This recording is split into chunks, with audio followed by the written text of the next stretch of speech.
Please welcome di Javu Channel. Pembahasan manga Jujutsu Kaisen chapter 66 sampai 76. Di chapter ini yang diberikan judul Arc Penyimpanan Rahasia. Di arc penyimpanan rahasia dibagi menjadi 11 bagian. Pada arc penyimpanan rahasia ini banyak kejadian-kejadian yang wow banget pokoknya. Pertama, dilihatkannya masa lalu Gojo Sensei, Geto Suguru, dan Ieri yang masih menjadi siswa SMA Jujutsu. Di arc ini juga kita dapat mengetahui proses kematian Gojo serta lika-liku hidup Gojo Sensei hingga menjadi penyihir terkuat. Kematian Gojo dan kemunculan Toji Zenin yang banas abis. Mimin akan membahas hal-hal penting apa saja yang terjadi di arc penyimpanan rahasia ini. Oke, jangan banyak bacot lagi. Mari kita simak. Let's check it out. Pada arc penyimpanan rahasia, Gojo Sensei dan Suguru Geto mendapat misi untuk mengawal wadah plasma bintang yang akan digunakan oleh Master Tengen untuk berevolusi. Tetapi ada beberapa masalah yang harus mereka hadapi. Yang pertama, grup Q, pengguna kutukan, dan grup bintang religius atau grup wadah waktu yang memuja Master Tengen. Kedua kelompok tersebut juga menginginkan wadah plasma bintang. Tanpa banyak basa-basi, Gojo Sensei dan Suguru Geto berangkat menjalankan misi. Sesampainya di sebuah gedung, tiba-tiba ledakan besar terjadi. Ada seorang gadis yang terjatuh. Gadis tersebut merupakan wadah plasma bintang yang bernama Riko Amai. Ditunjukkannya juga grup Q pengguna kutukan yang bernama Kokun dan Fire. Mereka saling jual beli serangan. Panel berpindah di sebuah gedung. Untuk pertama kalinya Toji Zenin diperlihatkan. Toji yang disewa oleh anggota grup bintang religius. Arc berlanjut. Panel berada pada Geto yang dengan easy dapat mengalahkan Kakun dengan teknik kutukannya. Begitu juga Gojo Sensei yang terlihat dengan brutal menghajar Fire. Toji yang menerima tawaran dari grup bintang religius serta munculnya Star Plasma Vessel Karakter yang bernama Misato Kuroi yang merupakan pengawal dari Riko Amai. Dijelaskannya kepada Gojo dan Geto merupakan teman Kuroi. Misi dilanjutkan dengan menuruti semua permintaan Riko Amai. Panel berpindah di sebuah sekolah SMA khusus wanita Renchoku. Gojo dan Geto yang sedang mengawasi Riko Amai serta ada juga Misato Kuroi. Dan tiba-tiba ada penyusup yang telah menyerang kutukan Geto. Mereka berdua merupakan pengguna kutukan. Mereka tertarik terhadap sembara yang telah dipasang oleh Toji Zenin untuk membunuh Riko Amai. Berlanjut lagi, semua merupakan rencana dari Toji Zenin untuk membunuh Riko Amai.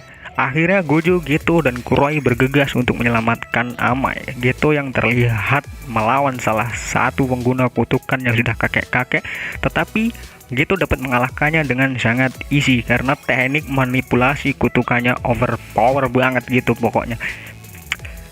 Wajar jika Geto termasuk ke dalam penyihir tingkat spesial. Kuroi juga dapat mengalahkan lawannya yaitu pengguna kutukan bertopeng. Bersambung, berlanjut ke bagian 5. Gojo Sensei yang telah tiba di salah satu ruangan sekolah tempat Amai berada. Wajar saja sekolah khusus wanita melihat Gojo yang super ganteng jadi salah fokus semua termasuk gurunya. Wah jadi iri Mimin. Kuroi ternyata juga badass guys. Hanya dengan tinjunya Kuroi dapat mengalahkan pengguna kutukan bertopeng. Gojo dan Amai dihadang oleh pengguna kutukan bertopeng. Ternyata dia merupakan pengguna teknik cloning dan yang dihajar Kuroi merupakan teknik kutukannya. Tetapi bukan sebuah ancaman bagi Gojo Sensei. Mudah, hanya dengan sekejap dapat ditaklukkan oleh Gojo Sensei. Tetapi Kuroi berhasil diculik oleh Toji Zenin. Misi dilanjutkan dengan menuruti semua permintaan Riko Amai. Misi dilanjutkan di pengawalan hari kedua. Setelah menyelesaikan misi penyelamatan Kuroi, yaitu di Okinawa, ternyata Gojo juga berniat sambil liburan. Wah, menarik bukan? Bisa liburan juga Gojo Sensei. Diperkenalkannya nama Nami Kento dan Yu Haibara, anak kelas 1 SMA Jujutsu. Mereka liburan dengan aman karena bandara yang dijaga ketat oleh Haibara dan Nanami. Pukul 15.00, 4 jam setelah imbalan Rigo Amai dicabut, mereka berempat telah sampai di SMA Jujutsu. Tiba-tiba, Gojo Sensei ditusuk oleh Toji Zenin. Ketika kepanikan sedang terjadi, bersambung. Berlanjut ke bagian 7, ternyata semua merupakan rencana Toji Zenin berjalan dengan lancar hingga dia mampu menusuk Geto Sensei yang telah kelelahan. Geto melancarkan serangan dan Toji berhasil ditelan oleh salah satu roh terkutuk milik Geto. Tapi Toji berhasil keluar dengan cara membunuh roh tersebut. Badas Toji untuk seorang yang hanya menggunakan kekuatan fisik. Geto, Kuroi, dan Ami bergegas menuju Master Tengen, sedangkan Gojo Sensei melawan Toji Zenin. Dibongkarnya rencana Toji kepada Gojo Sensei, semuanya merupakan rencana Toji agar berjalan seperti itu.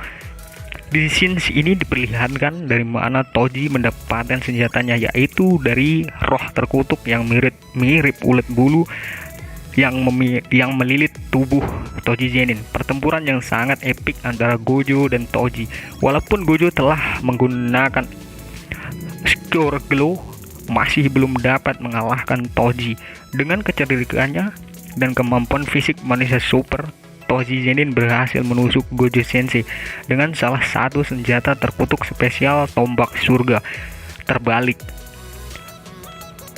tepat di leher Gojo Satoru. Efek dari senjata ini membatalkan semua teknik kutukan pengguna yang telah terkena tusukannya.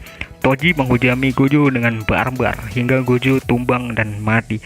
Panel berpindah di tempat makam bintang. Terdapat Geto dan Rico Amai karena Kuroi ditinggal untuk mengawasi Toji Zenin. Lagi asik berbincang antara Geto dan Amai, tiba-tiba kepala Amai terkena peluru panas dan mati. Pertempuran antara Toji Zenin dengan Geto tidak bisa dihindari. Geto mengeluarkan Rainbow Dragon dan dibantu oleh roh pendendam Kuroi. Mereka berdua bersama-sama menyerang Toji Zenin, tetapi Toji terlalu overpower untuk mereka berdua, hingga Geto dan roh pendendam dikalahkan dengan mudah oleh Toji. Alasan Toji tidak membunuh Geto adalah karena dia menghindari masalah.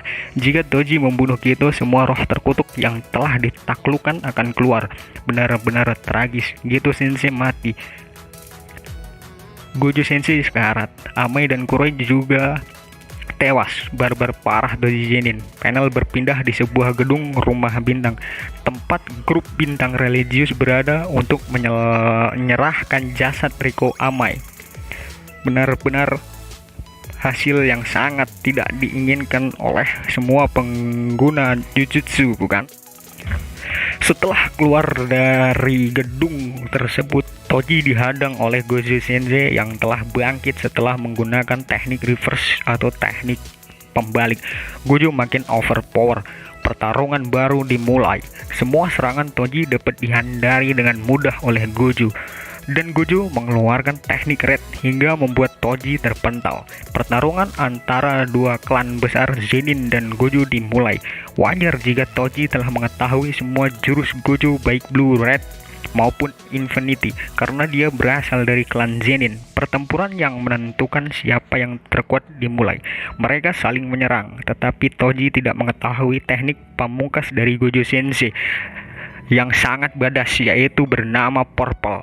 Purple mengenai telak Toji hingga membuat tangan kiri dan sebagian perut Toji Zenin hancur. Dahsyatnya efek dari Purple dijelaskan Toji bahwa dia memiliki seorang anak yang bernama Fushiguro Megumi kepada Gojo, yang sebentar lagi dijual kepada klan Zenin sebagai salah satu kartu andalan untuk melawan Gojo di masa depan. Geto datang setelah pertempuran epik selesai. Mereka berdua membawa jasad Riko Amai. Scenes dilanjutkan 1 tahun kemudian, yaitu Agustus 2007. Di sini Geto dan Irie mengetes Gojo Satoru yang telah menjadi yang terkuat. Kebimbangan mulai terjadi di benak Geto setelah semua misi tersebut, hingga munculnya Yuko Tsukumo dengan pertanyaan konyolnya, "Apa gadis kesukaanmu?" ujar Tsukumo. Chapter 76 bersambung. Arc penyimpanan rahasia pun selesai. Sekian pembahasan Jujutsu Kaisen chapter 66-76 Arc penyimpanan rahasia. Keseruan apalagi yang akan terjadi di chapter-chapter selanjutnya, tetap di Dejavu Channel. Arigatou gozaimasu.